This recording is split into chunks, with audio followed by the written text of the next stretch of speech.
జగన్మోహన్ రెడ్డి పరిపాలనలో అస్తవ్యస్తంగా తయారైన ప్రజా పంపిణీ వ్యవస్థని మరలా పట్టాలెక్కించడం కోసం, సమర్థవంతంగా నిర్వహించడం కోసం ఈ రేషన్ షాపుల వ్యవస్థని మరలా తీసుకురావడం జరిగింది. 1వ తారీఖు నుంచి రేషన్ షాపుల్ని ఏదైతే మొబైల్ వాహనాల ద్వారా గత ప్రభుత్వం ప్రజా పంపిణీ వ్యవస్థని నిర్వీర్యం చేయడంతో పాటు బ్లాక్ మార్కెట్ కి ఆ వాహనాలను ఉపయోగించుకున్న పరిస్థితుల్లో వాటిని సమూలంగా ఆ వ్యవస్థని నిర్మూలన చేసి ఇవాళ పాత వ్యవస్థని, రేషన్ షాపుల వ్యవస్థని పునరుద్ధరించడం ద్వారా ప్రజా పంపిణీ వ్యవస్థను మెరుగుపరచాలనే ఒక ఆలోచనతో ఈ కార్యక్రమం చేపట్టడం జరిగింది. ఇప్పుడే 2 రోజులుగా అత్యద్భుతమైన స్పందన ప్రజల నుంచి వస్తా ఉంది. ముఖ్యంగా గతం ప్రభుత్వం చేసిన వ్యవస్థ వల్ల ఉన్న నష్టాలు, ఏదైతే మొబైల్ వాహనం ఒక వీధి చివరకో, ఒక ఊరు దగ్గరలో ఒక ప్రాంతానికో వస్తే అక్కడికి అందరూ ఆ సమయానికే వెళ్ళి ప్రజా పంపిణీ వ్యవస్థలో పంపిణీ చేసే సరుకులు తీసుకోవాల్సిన పరిస్థితి. ఆ సమయానికి వీరి దగ్గర డబ్బున్నా లేకపోయినా అనేక ఇబ్బందులు ఎదుర్కొన్నారు. ఇవాళ 15 రోజుల పాటు ఉదయం 4 గంటలు, సాయంత్రం 4 గంటలు డీలర్లు రేషన్ షాప్ దగ్గర సరుకులు పంపిణీ చేయడం జరుగుతూ ఉంది. అందువల్ల వెసులుబాటుని బట్టి 15 రోజుల్లో ఎప్పుడైనా సరుకులు తీసుకోవచ్చు.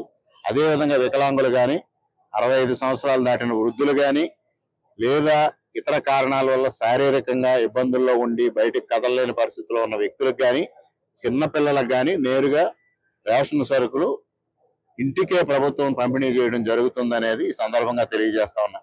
ఎక్కడ ఎవరు ఏ అవకతవకలకు పాల్పడినా కఠినమైన చర్యలు తీసుకోవడం జరుగుతుందనేది ఈ సందర్భంగా తెలియజేస్తూ, మరి రేపటి రోజున జగన్మోహన్ రెడ్డి గారి వెన్నుపోటు దినోత్సవం కార్యక్రమాన్ని ప్రారంభించడం జరుగుతూ ఉంది. ఎవరు ఎవరికి వెన్నుపోటు పొడిచారు? ప్రజలు ఏమన్నా జగన్మోహన్ రెడ్డి గారి పార్టీకి, వైఎస్ఆర్ పార్టీకి వెన్నుపోట్లు పొడిచారా అని అడుగుతా ఉన్నా. మీరే వెన్నుపోటుకి, పన్నుపోటుకి, గొడ్డలి పోటుకి అన్నిటికీ బ్రాండ్ అంబాసిడర్. ఈ రాష్ట్రంలోనే కాదు, ఈ దేశంలో వెన్నుపోటుకి కానీ, సొంత తల్లిని చెల్లిని ఎన్నికల్లో వాడుకొని వెన్నుపోటు పొడిచిన చరిత్ర మీది. ఆస్తి పంపకాల్లో వెన్నుపోటు పొడిచిన చరిత్ర మీది. బాబాయిని గొడ్డల పోటుతో చంపిన చరిత్ర మీది.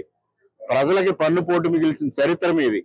ఇవన్నిటికీ బ్రాండ్ అంబాసిడర్ మీరైతే ప్రజలను ఎందుకు నిందిస్తారని ఈ సందర్భంగా ప్రశ్నిస్తా ఉన్నా.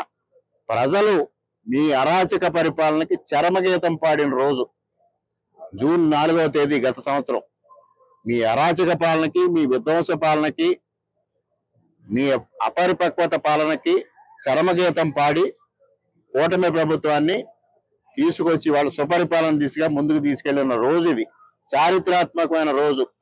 ఆ రోజును వక్రీకరించడానికి ప్రయత్నం చేయడం సరైన విధానం కాదని జగన్మోహన్ రెడ్డి గారికి సలహా ఇస్తూ, మిమ్మల్ని ఎన్నికల్లో ప్రజలు ఓటమి గురి చేసి 11 సీట్లకు పరిమితమైన ఇవాళ మీలో అహంకారం తగ్గకుండా ఇంకా తానే రాజు, తానే మంత్రి అనే విధంగా వ్యవహరించడం, ఇంకా ఊహల్లో భ్రమల్లో బ్రతకడం, ఇది ఏ విధమైన మీ మానసిక స్థితిని తెలియజేస్తూ సంకేతాలు ఇస్తా ఉందో ప్రజలు గమనిస్తా ఉన్నారు. దయవుంచి దాన్ని పరిగణలో తీసుకుని మీ వ్యవస్థని, మీ ఆలోచన విధానాన్ని సరి చేసుకోమని సలహా ఇస్తా ఉన్నా.